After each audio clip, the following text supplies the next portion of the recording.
আপনার গায়ের পোশাক কোথা থেকে এলো সেটা কি কখনো ভেবে দেখেছেন? পোশাকটি কিন্তু আপনা আপনি আসেনি, এর পিছনে আছে বিশাল এক টেক্সটাইল জগৎ। চলুন জেনে নেই পোশাক আসলে কিভাবে তৈরি হয়। সাধারণত মোট 12টি প্রধান ধাপে পোশাক তৈরি হয়ে থাকে। আজকে আমরা এই 12টি ধাপের সংক্ষিপ্ত আলোচনা দেখব, পরবর্তীতে বিস্তারিত আলোচনা হবে।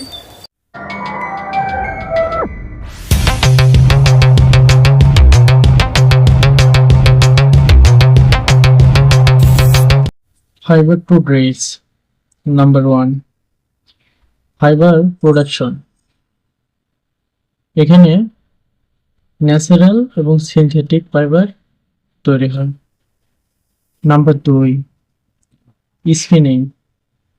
স্পিনিংয়ে ফাইবার থেকে সুতা তৈরি হয়।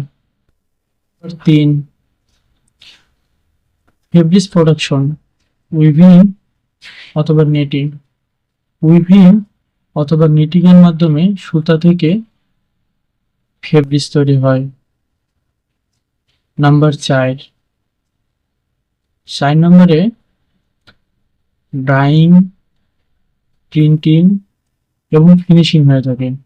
অর্থাৎ এই ফেব্রিক ডাইং, প্রিন্টিং এবং ফিনিশিং রিকোয়ারমেন্ট অনুযায়ী হয়ে থাকে। Number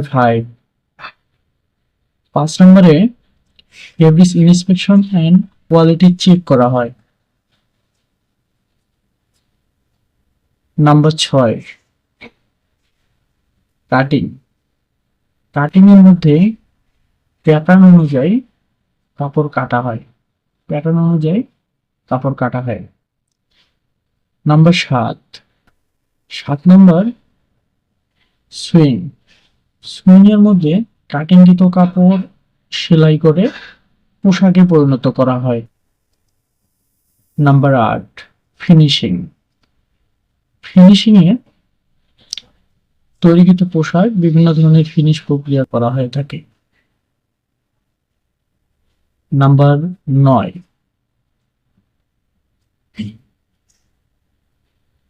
garments inspection.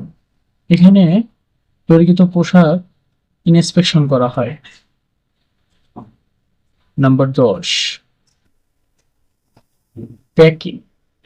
প্যাকিং এর মধ্যে পোশাক প্যাকিং করা হয়।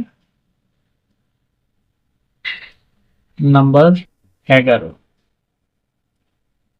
শিপমেন্ট। তৈরিকৃত পোশাক বায়ারের কাছে শিপমেন্ট করা হয়। দেন নাম্বার 12 ইউজার। তারপর ইউজার সেই পোশাকগুলো ব্যবহার করতে পারে।